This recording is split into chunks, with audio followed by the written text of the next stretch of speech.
রাইয়ের বিপদের দিনে রাইয়ের পাশে থাকার জন্য এবার সোজা রাইয়ের কাছে ছুটে গেল স্রোত, সার্থক এবং রাইয়ের দাদাভাই। হ্যাঁ বন্ধুরা, ভিডিওতে লাইক দিয়ে দেখতে থাকুন। অনির্বাণে কোনো খোঁজ খবর না মেলায় এক পর্যায়ে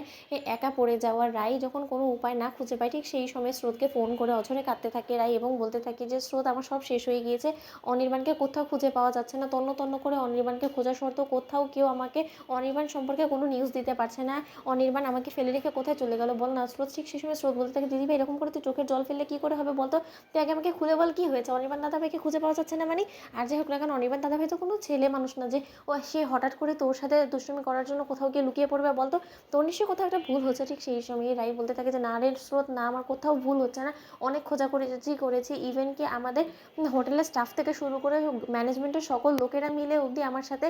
অনির্বাণকে খোঁজার চেষ্টা করেছে, কিন্তু তার সত্ত্বেও অনির্বাণের কোনো খোঁজ মেলেনি। সেই গহীন জঙ্গলে হাতি দলেরা নাকি অনেক বেশি উৎপাত করছিল এবং সেই উৎপাতের মধ্যেই নাকি অনির্বাণ নিজের আনন্দ উপভোগ করার জন্য ঢুকেছে। এরপর থেকে অনির্বাণ লাপাত্তা হয়ে পড়েছে, অনির্বাণের কোনো খোঁজ মিলছে না। ঠিক সেই সময় স্রোত বলতে থাকে যে দিদিভাই তুই একদম ঘাবড়াবি না, তুই একদম চোখের জল ফেলবি না, তুই ভেঙে পড়লে কিন্তু কোনো মতে চলবে না, তুই একটু সাহস রাখ, যত শীঘ্রই সম্ভব আমি এবং সার্থক স্যার তোর কাছে পৌঁছানোর একটা ব্যবস্থা করছি। অন্যদিকে স্রোত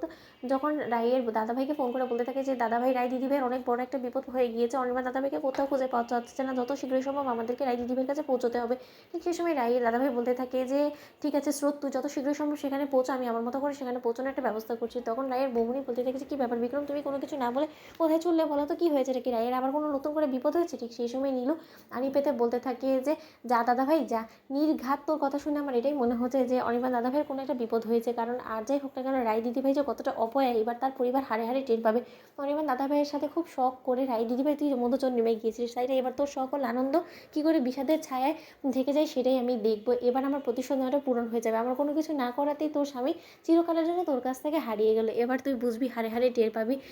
অন্যদিকে স্রোত যখন কান্নায় ভেঙে পড়ে, ঠিক সেই সময় সার্থকের পিসিমণি সার্থকের বাবা বলতে থাকে যে কী রে সার্থক, তুই আবার ওকে কোনোভাবে বকুনি দিয়েছিস, ও এরকমের কাজে কেন। ঠিক সেই সময় সার্থক বলতে থাকে যে না না বাবা, এই যাত্রার বিষয়টা একদমই সম্পূর্ণ আলাদা, রাই দিদিভাই আর অনির্বাণ দাদাভাই তো মধুচন্দ্রিমায় গিয়েছিল, তোমরা খুব ভালো করে জানো, সেখান থেকেই নাকি হঠাৎ করে অনির্বাণ দাদাভাই লাপাত্তা হয়ে গিয়েছে, অনির্বাণ দাদাভাইয়ের কোনো খোঁজ মিলছে না, গোটা 24 ঘন্টা কেটে যাওয়া সত্ত্বেও নাকি অনির্বাণ দাদাভাই এখনও পর্যন্ত রাই দিদিভাইয়ের কাছে ফিরে আসেনি এবং রাই দিদিভাই সেখানে একা পড়ে আছে, সে যথেষ্ট পরিমাণে ট্রমাটাইজ হয়ে রয়েছে। শুনে তো মনে হচ্ছিলো যে সে যথেষ্ট পরিমাণে ঘাবড়ে আছে, তাই যত শীঘ্রই সম্ভব তার কাছে আমাদেরকে পৌঁছতে হবে। আর শুধু তুমি এরকম করে কান্নায় ভেঙে পড়লে কী করে চলবে বলো তো, রাই দিদি ভাইকে এই বিপদের দিনে তার পাশে আমাদেরকে তো দাঁড়াতে হবে, তাই তুমি যদি শক্ত না হও, তুমি যদি এরকম করে দুর্বল হয়ে পড়ো রাই দিদিভাইয়ের সামনে গিয়ে, তাহলে কী লাভ হবে তোমার সেখানে গিয়ে বলো তো, সেখানে যাওয়া মাত্র যে তোমাকেই রাই দিদিভাইকে সামলাতে হবে, তাই না। তাহলে এবার আর দেরি না করে চলো বরঞ্চ যত শীঘ্রই সম্ভব আমরা সেখানে